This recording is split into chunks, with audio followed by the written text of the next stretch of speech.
but to be a voice that will shake a nation. Oh God, give us the evangelistic music that will reap the harvest and fill stadiums. God, we're daring to believe for a revolution of sound that will rip open the heavens and shake history.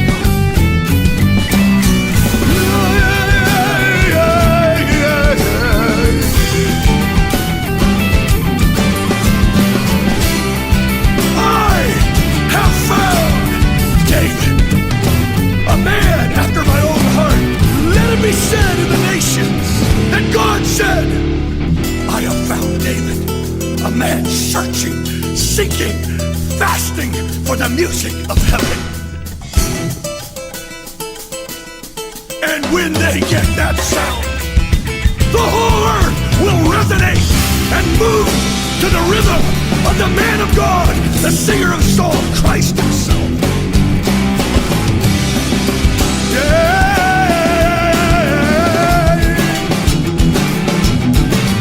So we call them forth all over the land in the secret places of devotion.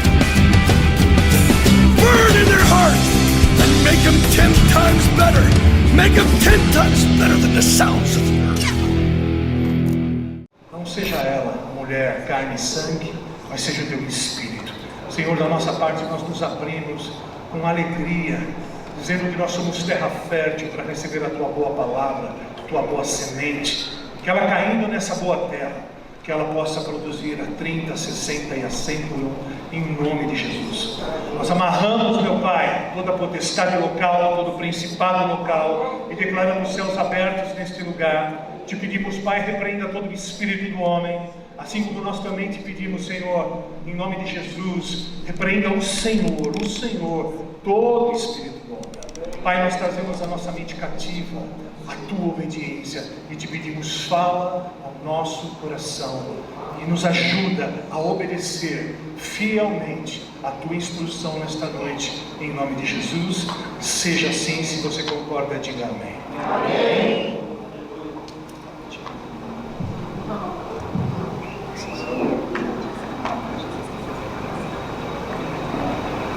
Boa noite, família. Graça e paz. Estou um pouco rouquinha, como sempre. Vamos tentar remir o tempo. Vou tentar fazer uma ministração curta. Por quê? Porque está muito calor. Quem gosta de calor aqui? Mas na piscina, né? Não de roupa. Pelo amor de Deus, né? Bom, vamos lá. Nesses dias, na verdade, assim, desde quando começou a pandemia, Deus tem me colocado uma palavra no coração, mas eu nunca parei para avaliar no contexto total da palavra. Na verdade, assim, eu penso que Deus ele flui através de palavras de conhecimento. Porém, existem palavras que não devem ser ministradas naquele dia e sim no momento certo. E eu creio que o momento para essa palavra é hoje. O porquê? Porque terça-feira eu já sabia que ia ministrar. E tipo 7 horas da manhã eu acordei, perdi o sono e veio a palavra de novo no meu coração. E aí na hora eu peguei meu celular, o AP ainda estava dormindo, eu fiquei olhando, estudando sobre a palavra. E essa palavra é pedras queimadas. É interessante saber que está um pouco alto demais, eu não sei se é o retorno, eu sei para vocês. Eu sei que para mim está bem alto aqui. O importante de saber sobre a pedra queimada, se a gente for ler ou fazer algum estudo sobre elas, a gente vai ver várias coisas dizendo sobre as pedras queimadas. Mas o contexto geral de onde essa pedra queimada está localizada na Bíblia, alguém sabe onde está? Pessoal, vocês precisam ler a Bíblia. As pedras queimadas, o contexto geral da história que fala a respeito das pedras queimadas é que é importante. As pedras queimadas fazem parte da história que nós vamos estudar nessa noite. Nós vamos estudar o livro de Neemias. Quem aqui já leu o livro de Neemias? Vocês não lembraram das pedras queimadas? É o único lugar da Bíblia que tem. pedras queimadas. Por que será que Deus quis trazer para nós uma palavra tão diferenciada? Pedras queimadas. E aí, se nós formos ver o panorama histórico da época, no livro de Neemias, ele é junto com o livro de Esdras, eles contam uma só história, e ele é escrito na época em que o povo hebreu era cativo na Babilônia. Eles foram cativos durante 70 anos. Alguns estudos dizem que Neemias nasceu na época do cativeiro, mas em alguns lugares dizem que não. Eu não sei dizer com certeza, então a gente vai ficar com o caso de talvez ele ter nascido cativo na Babilônia. Ele é um homem que foi privilegiado na Babilônia. A Babilônia era reinada por Artaxerxes, e se a gente estudou história no colégio, a gente sabe que os reis persas, os reis babilônios, eram muito fortes, eram poderosos, eles invadiam as terras e tomavam posse, e eles queriam todo o Oriente. Então eles invadiam a região, levavam o povo cativo como escravo, aí eles conseguiram tomar posse daquele espaço, aí eles queriam outro espaço, eles iam lá e tomavam posse. E na verdade, eles são os conhecidos hoje como os árabes. Essa história é escrita, ela aconteceu 7 antes de Cristo, ano 7. E aí o povo ficou por 70 anos cativo. E durante esse período, algumas pessoas ficaram em Jerusalém. Algumas pessoas que fugiram e voltaram para Jerusalém. Eu penso que os idosos, as pessoas mais frágeis, as pessoas mais fragilizadas, as crianças, algumas, as pessoas doentes, eles não iam levar cativo à escravidão alguém que era fraco, certo? Concordam comigo? Quero participação de vocês, tá bom? E aí, Neemias, ele foi escolhido pelo rei Artaxerxes para ser o copeiro. E o copeiro é o lugar, é o serviço, é a profissão de mais confiança de um rei. Porque pensa, ele tem que provar do prato do rei a comida que o rei vai comer. O Covid lá estava amarrado, né? Porque no mesmo garfo, na mesma colher, no mesmo copo. Ele tinha que provar o vinho do rei. Ele tinha que provar a comida do rei. E isso fez com que eles tivessem um relacionamento próximo. Eles aprenderam a se conhecer, eles aprenderam a confiar um no outro. Porque imagina você ter um copeiro que não é de confiança. Difícil, né? Ele tinha que ser completamente de confiança. Então Neemias, ele adquiriu essa confiança do rei. Ele conseguiu fazer com que o rei olhasse para ele e fossem amigos, entre aspas. Ele era meu funcionário, mas ele era chegado a mim. A responsabilidade sobre a minha vida estava na mão dele. Então eu tinha que confiar nele. E aí, vamos lá. Os impérios babilônicos e persas, eles estavam localizados ali na região árabe. E eles queriam tomar posse de tudo, e com isso, os hebreus sendo cativos e presos, Neemias estava lá e não sabia da sua terra. Ele conhecia as leis pelos pais, pelas pessoas mais antigas que contavam as histórias. E a princípio, os hebreus eram quem vencia tudo. E eles foram derrotados. E isso está muito descrito nos livros históricos e proféticos de Daniel, de Esdras, de Ezequias, de Jeremias. São histórias proféticas. Eu penso que dos tempos de hoje. O porquê que eu penso que dos tempos de hoje? Porque Deus está construindo uma nova história. Quem aqui já sentiu isso? Deus, ele não está escrevendo a história de 6 meses atrás. O Brasil era diferente 6 meses atrás. O mundo virou de ponta cabeça em 6 meses. Então, todas as histórias proféticas, todo o contexto profético da palavra, mostra que hoje estamos vivendo tempos bíblicos. É incrível ver a semelhança das histórias e dos tempos. É engraçado que a gente às vezes para e não presta atenção no que está acontecendo ao nosso redor. Mas eu digo para vocês que o tempo que nós vivemos hoje é tão profético a palavra, porque Deus está construindo, Ele está reformando, Ele está mudando a igreja. E a igreja, ela é construída com pedras vivas. Só que se nós formos ver na palavra, em Neemias soube que a terra dele foi invadida e estava destruída. Nós lemos lá em Neemias 1, do 1 ao 9, eu vou ler na versão NVI. As palavras de Neemias, filho de Acalias, no mês de Quisleu, no 20º ano, enquanto eu estava na cidade de Sudã, Anani, um dos meus irmãos, veio de Judá com alguns outros homens, e eu lhes perguntei acerca dos judeus que restaram. Ele ficou curioso para saber. Ou seja, sobraram pessoas. Aqui fala, na palavra fala, os judeus que restaram, os sobreviventes do cativeiro e também sobre Jerusalém.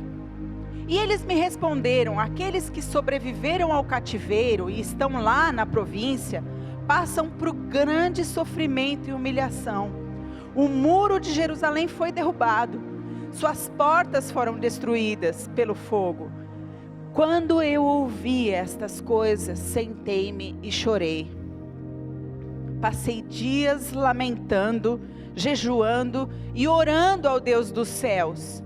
Então eu disse: Senhor, Deus dos céus, Deus grande e temível, fiel à aliança e misericordioso com os que o amam e obedecem os seus mandamentos. Que os teus ouvidos estejam atentos e os teus olhos estejam abertos para ouvir a oração que o seu servo está fazendo dia e noite diante de ti, em favor dos seus servos, o povo de Israel. Confesso os pecados que nós, os israelitas, temos cometido diante de ti. Sim, eu e o meu povo temos pecado contra ti. Agimos de forma corrupta, vergonhosa contra ti. Não temos obedecido às leis e os mandamentos, os decretos que destes ao seu servo Moisés. Lembra-te agora do que dissestes a Moisés teu servo: se vocês forem infiéis, eu os espalhareis entre as nações. Mas se voltarem para mim e obedecerem os meus mandamentos e os puserem em prática, mesmo que vocês estejam espalhados pelos lugares mais distantes debaixo do céu, de lá eu os reunirei e os trarei para o lugar que escolhi para estabelecer o meu nome. Uau! O texto mostra o coração de Neemias. Neemias não estava lá na terra, mas Neemias conhecia os princípios, conhecia as leis e os mandamentos. Ele sabia que alguma coisa estava de errado e ele precisava clamar. Muitas vezes nós, vendo as coisas acontecendo e passando ao nosso redor, a gente não para avaliar se o problema somos nós e todos nós, ou se simplesmente nós podemos clamar para que Deus possa fazer uma revolução, uma mudança. O povo estava cativo 70 anos, e um homem ficou constrangido com aquilo que ele ouviu. O nome Neemias significa confortado por Deus. E ao receber as notícias trazidas de Anani, seu irmão, ele ficou chocado, ele ficou triste, ele sentiu dor, compaixão, e ele se levantou em oração. Primeiro porque ele era um servo copeiro cativo na Babilônia, mas ele tinha intimidade com o rei, e ele sentiu tanto constrangimento com aquilo que ele ouviu, que ele sentiu desejo de conversar com o rei. Agora, como é que eu posso chegar diante de um rei e falar alguma coisa, sendo que o rei, é poderoso, e eu sou um simples servo cativo? só sou o copeiro.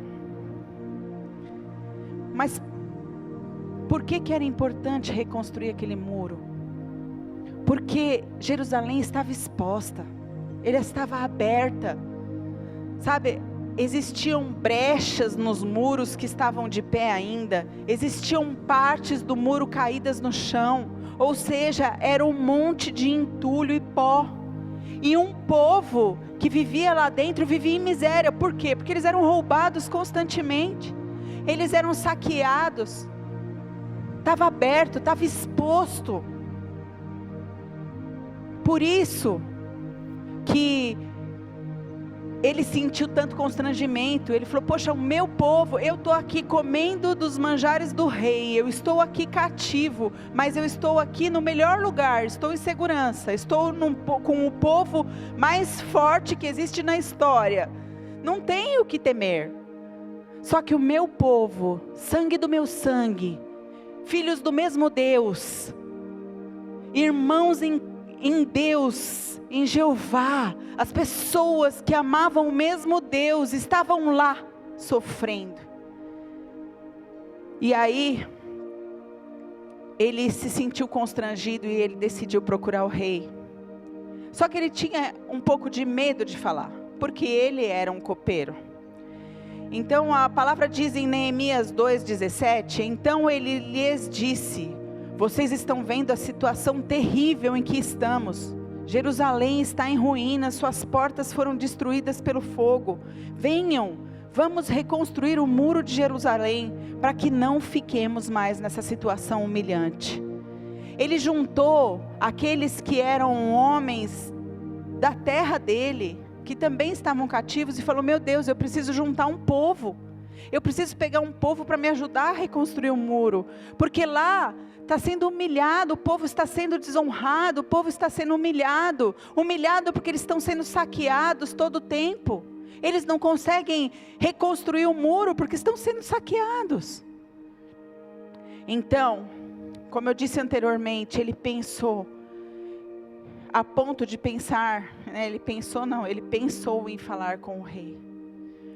E aí, no próprio Neemias 2, antes desse texto que ele juntou o povo para ajudá-lo, fala assim: no mês de Nisan, do 20º ano do rei Artaxerxes, na hora de servi-lo o vinho, que levei ao rei, nunca antes eu tinha estado triste na presença dele. Por isso o rei me perguntou: por que o seu rosto parece tão triste, se você não está doente? Essa tristeza só pode ser do seu coração.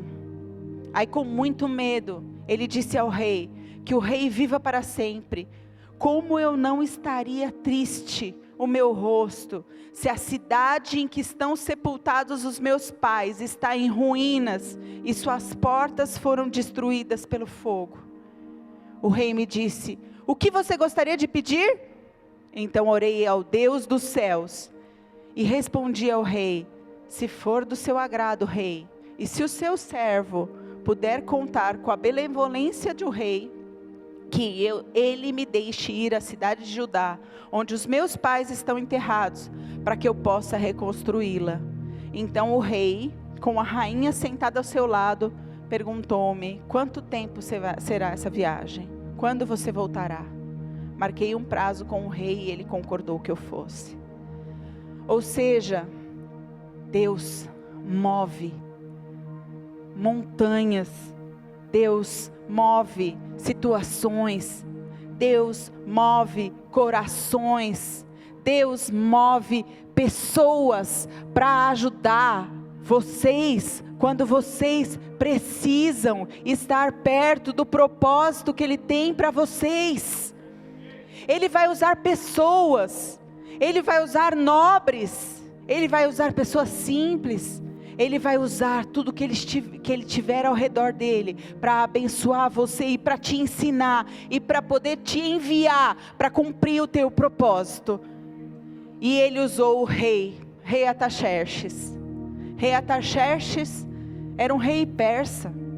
A história diz que os reis persas eram maus, eram homens terríveis, eram homens que, quando tivessem que castigar alguém, arrancavam a pele da pessoa viva. eram homens que eram maus. E ele usou um homem como Ataxerxes para abençoar Neemias. Neemias falou: rei, eu posso ir. Tudo bem, você vai. Me fala o tempo que você vai ficar lá, mas pode ir. E ele foi. Então a gente vê Deus agindo. Só que toda vez que Deus quer fazer alguma coisa na terra, existem situações contrárias. Existem inimigos circunstanciais. Existem pessoas que se voltam contra os propósitos de Deus. E infelizmente, na época de Neemias não foi diferente. Ele foi levantado para fazer uma reforma no muro. Quem aqui já fez reforma em casa? Morando dentro. É fácil? Eu sou arquiteta, meu esposo é arquiteto, nós somos construtores. E pensa, pegar um terreno limpinho, bonitinho, que você manda o trator lá fazer a terraplenagem, pôr a terra, fazer as coisas certinhas, fundação, parede, alvenaria, tudo, fechar a casa e fazer acabamento e entregar a chavinha para o cliente, beleza. Agora fazer o orçamento de reforma, primeiro que não bate. A gente sempre gasta mais do que quer gastar, não é? Vocês concordam? Então, Deus quer fazer uma reforma na igreja. E reforma custa caro. Reforma é trabalhosa. Reforma cansa. Reforma dentro da obra é pior ainda. Mas Deus está levantando uma geração de pedras resistentes, pedras vivas, forjadas a fogo. Por isso as pedras queimadas. E forja a fogo dói. Quem aqui já passou pelo estreito, ou pela dificuldade, ou pela guerra da saúde, ou guerra na família, ou dificuldade financeira, sabe o quanto dói ser forjado no fogo. Mas Deus quer edificar uma nova história na igreja. E vai exigir reforma. Por isso tanta dor e tanta dificuldade. Não é só comigo, com meu marido ou com vocês, todos que queremos cumprir o plano, o propósito perfeito do Senhor, estamos vivendo um tempo de muita pressão. E essa pressão, ela vem para o quê? Para nos forjar. O diamante é um carvão forjado a fogo e pressão. Nós estamos sendo forjados. Nós estamos sendo formados. E não é fácil. Por exemplo, se você tiver uma reforma de uma piscina dentro da sua casa, pensa, onde você vai colocar aquela água toda? Ou você vai jogar fora a água e depois pagar para a Sabesp para encher sua piscina? Não. Então é tudo muito difícil. Exige esforço. Exige sabedoria. Exige que nós pensemos e bolemos uma estratégia para fazer. E Neemias, ele precisava bolar uma estratégia, porque ele estava saindo de uma nação rica, indo para um lugar de despojos, de entulhos, de sujeira, de pobreza, de pó, de pedras caídas no chão. Antigamente, é óbvio que, 7 antes de Cristo não existia uma bomba nuclear, uma bomba atômica, mas existiam instrumentos que destruíam os muros por parte, porque eles queriam invadir esses muros e as cidades. As cidades eram protegidas por muros, cercada de muros altos, fortificados com pedras.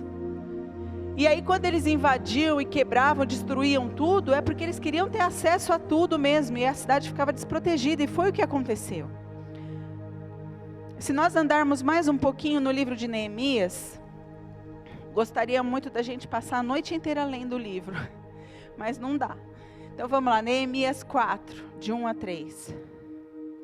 Quando Sambalate soube que estávamos reconstruindo o muro, ficou furioso, ridicularizou os judeus. Detalhe, Sambalate era judeu, ok? Nenhuma semelhança, mera coincidência, ok? Nenhum crente que se volta contra o... Não, isso não existe. Só lá na Bíblia. E na presença de seus compatriotas e dos poderosos de Samaria, disse: o que aqueles frágeis judeus estão fazendo? Será que vão reconstruir o seu muro? Irão oferecer sacrifícios? Irão terminar a obra num só dia? Será que vão construir e ressuscitar pedras de construção daquele monte de entulho e de pedras queimadas? Tobias, o amonita, que estava do seu lado, completou: pois que destruam, ou que construam, basta que uma raposa suba lá para esse muro de pedras desabar. Eles estavam tirando um barato dos judeus, de Neemias e daquele povo que foi com ele. Como pode querer construir um muro com pedra queimada? As pedras queimadas representam nós, o povo de Deus, o povo que teme ao Senhor, que quer andar perto dele, que quer cumprir o propósito, que não teme as circunstâncias e as situações, mesmo com as adversidades, mesmo quando homens de dentro e de fora falam que nós não somos capazes. Quem são esses de gravidade zero, que pensam que são alguma coisa, que querem reformar a igreja? Quem são estes que querem ou pensam que são algo e querem fazer alguma coisa para Deus? Quem são estes que acham que vão dar bom testemunho e salvar a cidade inteira? Quem são esses que acham? Esse sou eu e vocês. Que nós temos certeza que há um Deus que nos defende, que há um Deus que vai à nossa frente, que há um Deus que está usando pedras queimadas, feridas, maltratadas, abandonadas, forjadas, sofredores, tristes, abandonados. Estas são as pedras queimadas que Deus quer usar nesta estação, eu e vocês. Quem são estes? Somos nós, o povo de Deus, que não teme a reforma, que não teme as circunstâncias, não teme as palavras contrárias. Pode o mundo inteiro se voltar contra vocês, se vocês estão confiando no seu Deus, nada, nem Sambalate, nem Tobias, nem o diabo A4 vai te perturbar e te roubar, porque o propósito foi estabelecido por Deus. O propósito não é de homens. Quando Neemias clamou, ele clamou a Deus, um Deus vivo, e esse Deus vivo é o mesmo ontem, hoje e sempre será o mesmo Deus.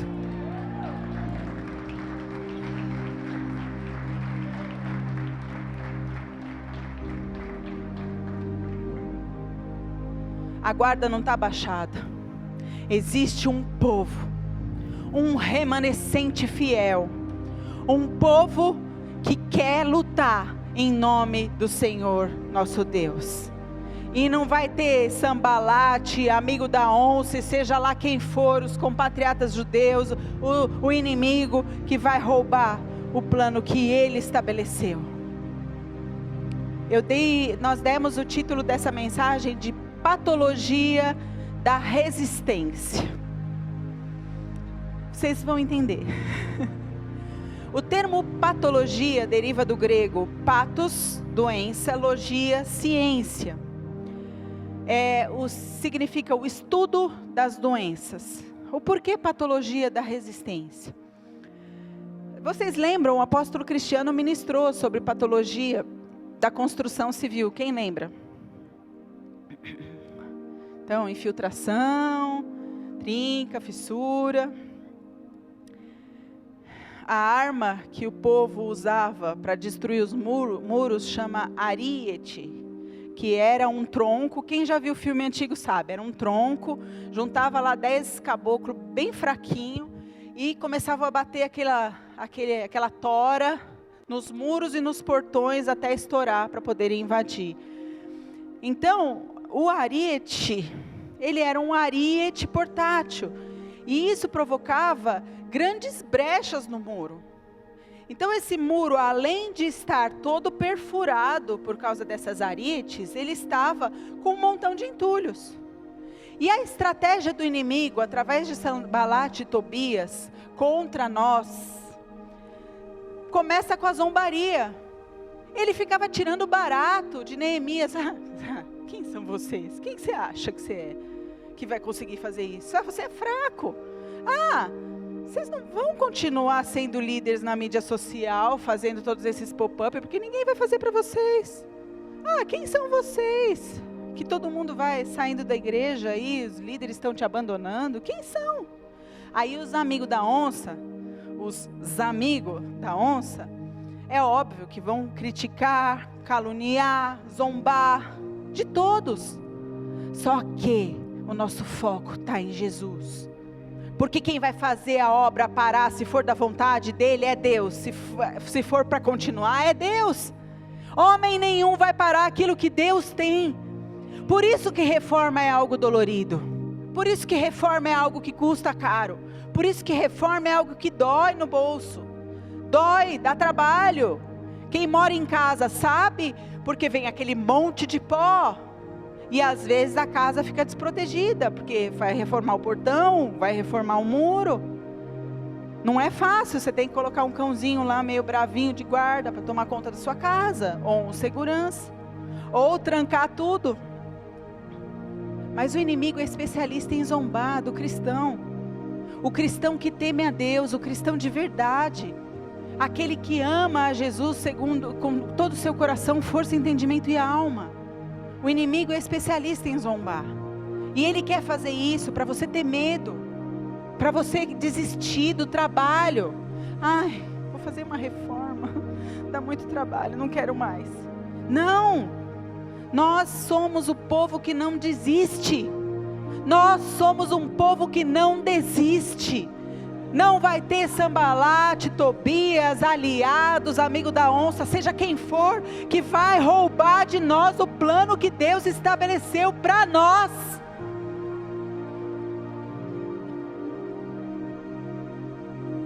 Amém? Uma outra coisa que o inimigo é especialista em fazer é o desânimo. Não deu certo. Não vou fazer mais. Cansei. O povo de Deus não desiste nunca. Porque quando Ele entregou a vida dele na cruz, Ele não desistiu de entregar a vida dele por você, nem por mim. Ele deu tudo que Ele era, tudo que Ele tinha, tudo que Ele podia ser numa cruz, para que você pudesse estar aqui hoje. Eu e você pudéssemos ter vida. Como disse o Tiago na hora da oferta, é a misericórdia dele que se renova todos os dias quando nós acordamos. Se você tem paz em meio à guerra, é porque Jesus te sustenta. Se você tem alegria em meio às dificuldades, é porque Ele te sustenta. Se você confia que nenhuma doença vai bater na sua casa, é porque você confia num Deus que te deu tudo, e é a misericórdia dele que se renova de manhã e se renova todos os dias. Se você tem uma cama para deitar a cabeça, glorifique ao Senhor, porque Ele é bom. Se você tem uma casa para morar, seja ela pequena ou grande, é porque Ele te deu. Por isso não desanime. Não desanime. Neemias não desanimou. O povo desanimou. O povo que estava lá em Jerusalém, chegou um tempo que falou: meu Deus, estou cansado. Cansei de carregar pedra para reconstruir um muro. Neemias foi lá e falou: não, vamos continuar, vai dar tudo certo, Deus é conosco, Ele me mostrou que ia dar certo, vamos fazer, vai dar tudo certo, confia, vem comigo, vamos fazer. Deus, Ele estabeleceu padrões, e nesses padrões não existia fraqueza, existia força em unidade. O povo estava unido com o propósito de reedificar, reconstruir, reformar uma muralha destruída e as suas portas. A história, além de ser muito interessante, é muito linda.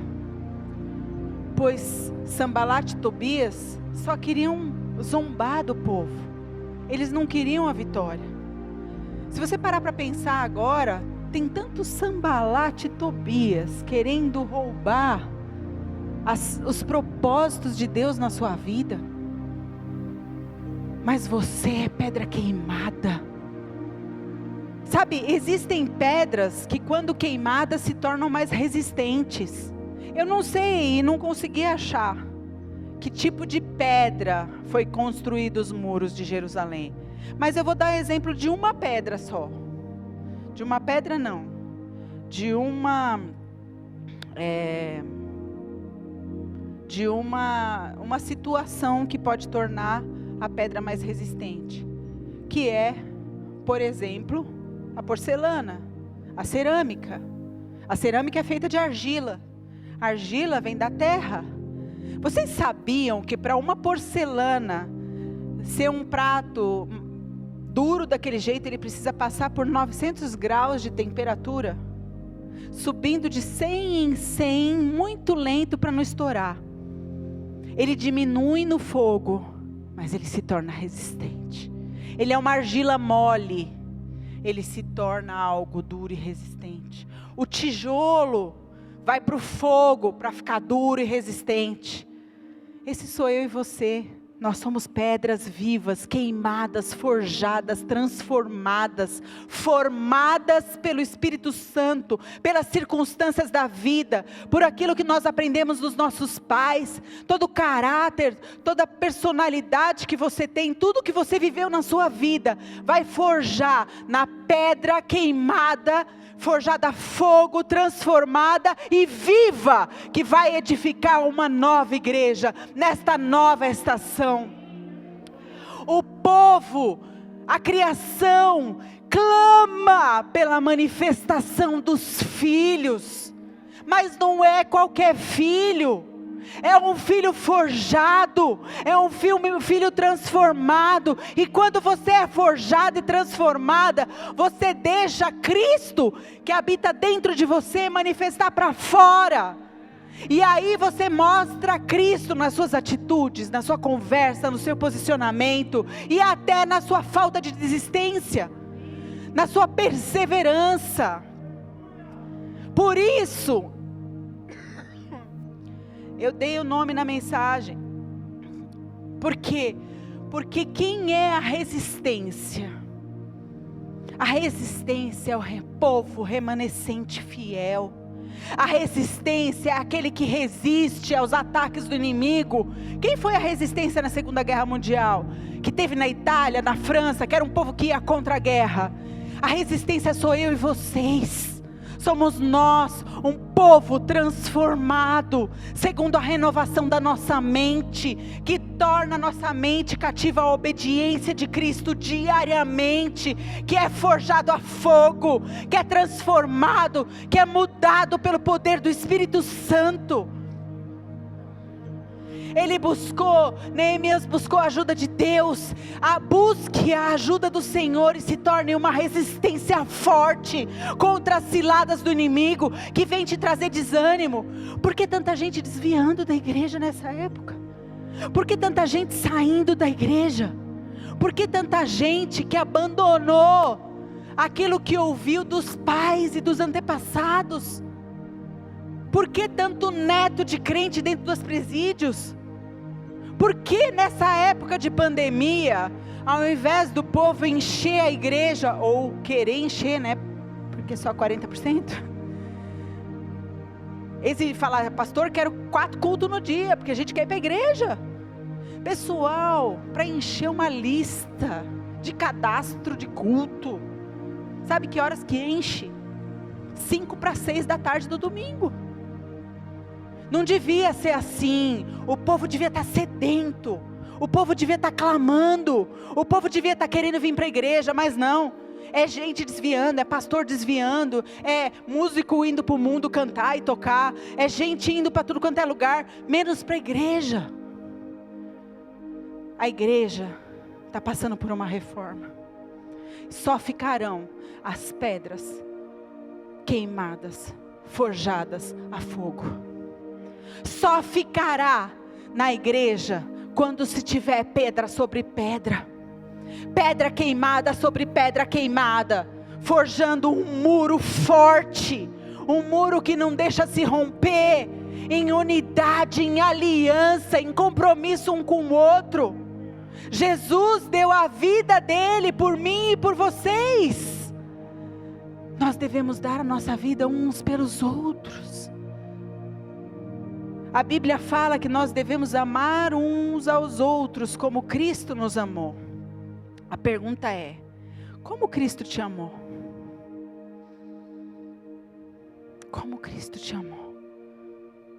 Cristo deu a vida dele por você e por mim. Você daria a sua vida pelo seu irmão do lado? Ixi, pastora, sentei do lado do irmão Zica. Ixi, pastora, sentei do lado do irmãozinho aqui, ainda bem que ele está de máscara, porque tem um bafo.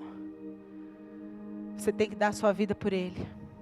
Aliás, você tem que dar a sua vida pelo seu inimigo, porque Jesus disse assim na cruz: Senhor, perdoa-lhes, porque eles não sabem o que eles fazem. Então pode vir Sambalate, Tobias, desanimadores de plantão, podem vir os amigos da onça, podem vir aqueles que vêm para te derrubar, mas se você estiver firme, forjado na rocha, firmado na rocha que é Cristo, nada vai te derrubar. Nada vai te derrubar. Quem eram os valentes poderosos de Davi? Era gente desprezada. Eram os endividados. Eram as pessoas em aperto. Eram 3 grupos de pessoas: os que se achavam em dificuldade e aperto, os que se achavam endividados e os que eram amargurados de espírito. São as pedras queimadas. A Bíblia fala que eles se tornaram, aliás, não é nem só a Bíblia que fala, mas se fosse só a Bíblia já seria lindo. Mas a história diz que não houveram homens mais poderosos do que os valentes de Davi. Eles eram temidos em toda a região, porque eles eram fortes, eles defendiam seu rei, a todo custo, custo de morte, custo de vida, ou seja, que custo for, eu defendo o meu rei, eu defendo o meu Deus, eu defendo, eu dou exemplo. Por isso eles eram fortes, resistentes, eles eram pedras queimadas. A igreja é um treinamento, um lugar de treinamento para pessoas queimadas, para pedras provadas. Se eu perguntar aqui quem já passou por dificuldade em qualquer área da vida, todos vão levantar a mão. É uma pessoa que sofreu com abuso na infância, é uma pessoa que sofreu abuso na juventude, é uma pessoa que foi roubada pelo próprio pai, pela própria família, é alguém que foi abandonado pelos pais, ou é alguém que foi traído pelos pais, pelo esposo, pela esposa, pelos pastores. Ai, como isso dói. Tem pessoas que foram traídas pelos seus pastores. Tem pessoas que foram caluniadas, julgadas e criticadas, e jogadas fora, expulsas. Tem tantas outras histórias que eu podia falar aqui. Pessoas que chegaram à beira da morte com enfermidades. E tantas outras. Mas o que Deus quer é edificar. Edificar através de você, pedra queimada. De mim e de você, pedra queimada. Nós fomos queimados com um propósito.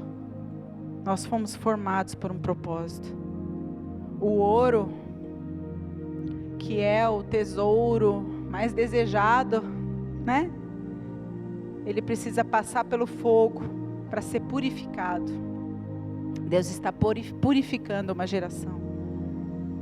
Você é a resistência. O que significa a palavra resistência? Ela vem do latim resistentia, ou resistere, ou sistere, resistere. Ou seja, aguenta firme. Fica firme. Fica firme. Ser forte. Fica firme. Confia. Porque a tendência de alguém resistente é suportar até o fim. É aguentar até o fim. Fica firme. Não importam as palavras, não importam as profecias contrárias, não importa homens que se levantam contra vocês. Fica firme no propósito, no plano, no desenho que Deus está desenhando neste tempo. Ele está fazendo um novo desenho. E vocês são a resistência. Resista. No capítulo 6, verso 3, o Sambalate quis armar uma cilada contra Neemias e falou: vem aqui, vamos conversar. Na verdade ele queria matar Neemias. Eu não vou ler tudo, mas eu vou ler o verso 3. Ele diz assim: por isso enviei-lhes mensageiros com esta resposta: estou executando uma grande obra e não posso descer. Por que parar uma obra para ir encontrar com vocês? Para que parar a obra? Só porque está tendo pandemia? Só porque está tendo vento contrário? Só porque o inimigo quer armar uma cilada para você ser derrotado? Não temas, crê somente. A obra é grande. A reforma é grande.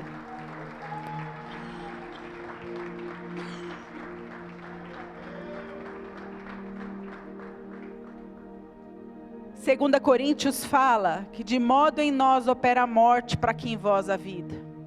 Nós precisamos morrer todos os dias. E essa morte é a nossa forja.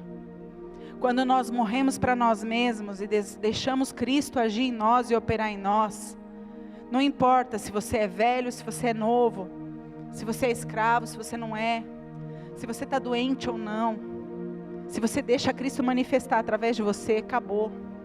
A Bíblia fala em João que se o grão de trigo não morrer, fica ele só. Por isso que nós precisamos morrer todos os dias. Por isso que a nossa vida não diz respeito a nós, diz respeito ao Cristo que habita em nós. Por isso que nós devemos deixar Cristo operar e manifestar a presença dEle de dentro para fora, porque Ele já habita em vocês, assim como Ele habita em mim.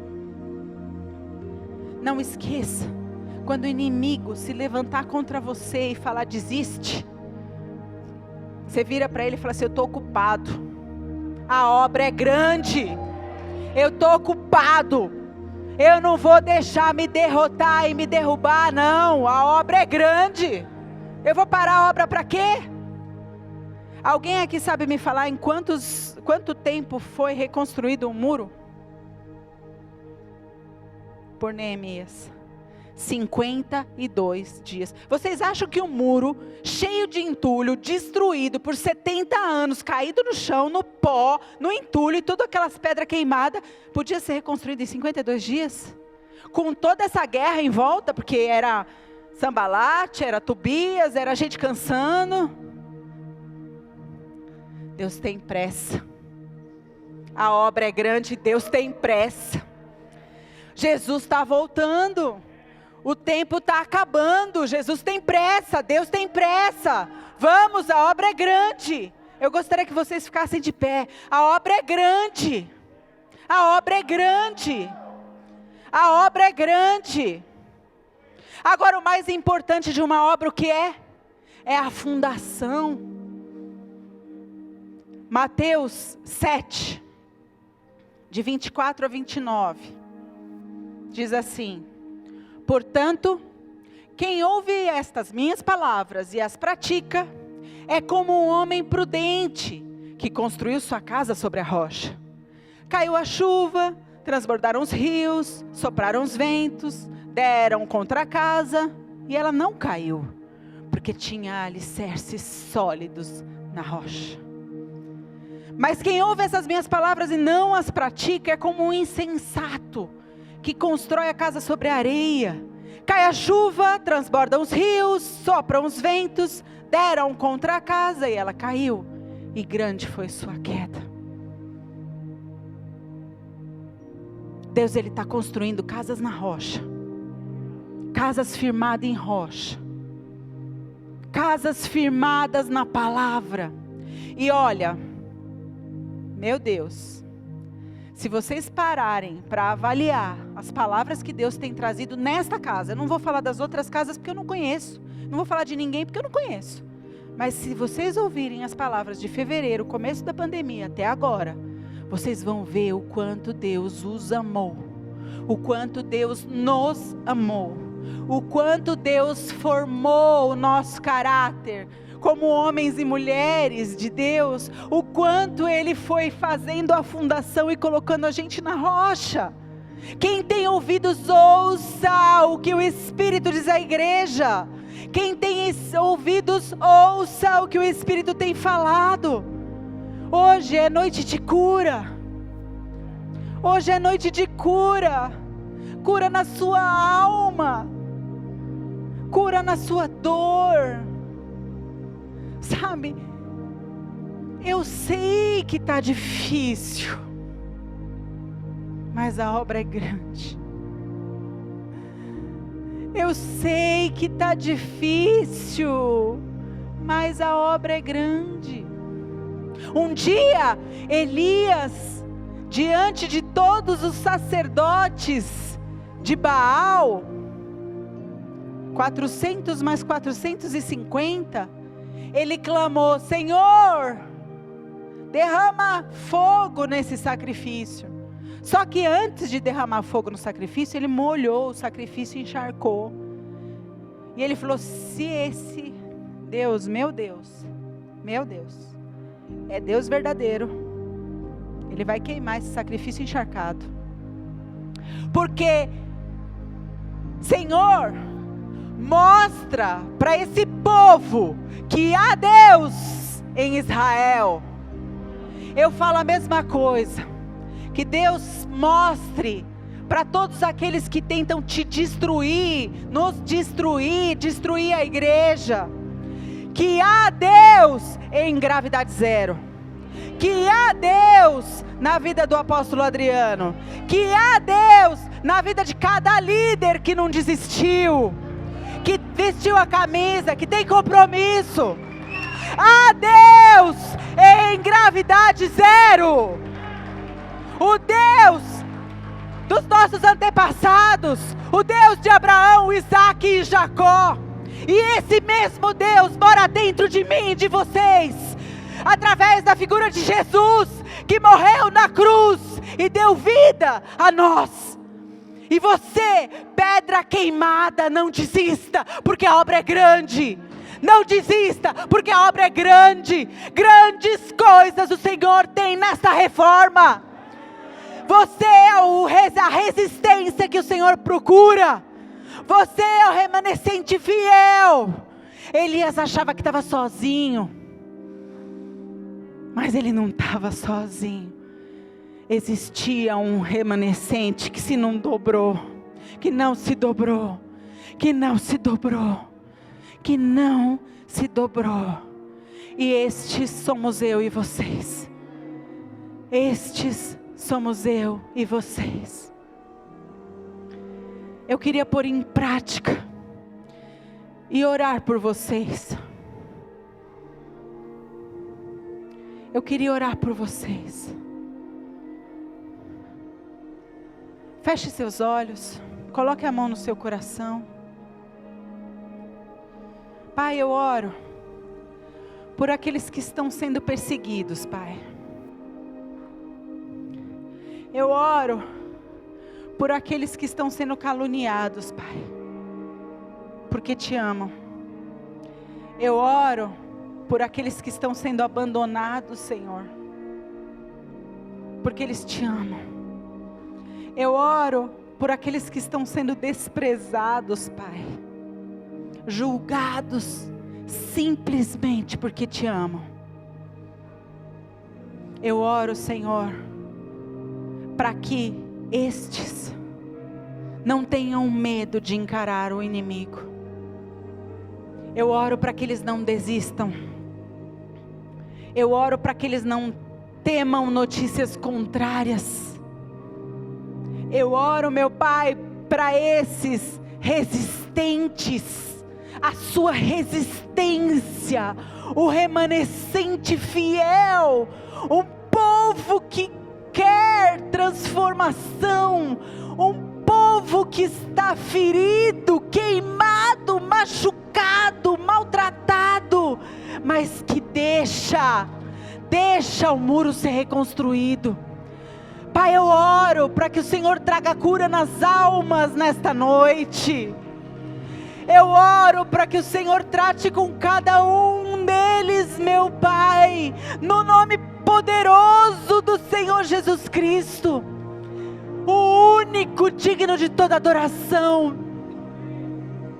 força, entendimento e alma. Eu oro, Pai, para que haja uma visitação especial do Senhor em cada um aqui, porque se eles estão aqui é porque o Senhor os trouxe, porque eles estão aqui é porque o Senhor os trouxe. Pai, eu oro por cada um nesta noite, Senhor, para que eles não desistam nunca. Pai, eu oro, Senhor, em concordância com os meus irmãos, meu Pai, para que o Senhor continue a obra que o Senhor começou, porque o Senhor é fiel e justo para completar. Eu oro, Senhor, para que o Senhor continue a grande reforma, a grande obra, e que nenhum aqui se perca, e que nenhum aqui se perca em vaidades, ou em medo, ou em insegurança.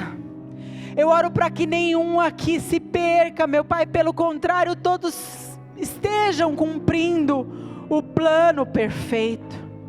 O Senhor é um Deus que estabelece propósitos, modo e tempo, e este é o tempo que o Senhor preparou para cada um aqui, Pai, para cada um de nós. Vem, Pai, em nosso socorro, vem em nosso socorro, vem em nosso socorro. Ora catalabachara dalabassara badalabash. Senhor, vem em nosso socorro, vem em nosso socorro, vem em nosso socorro.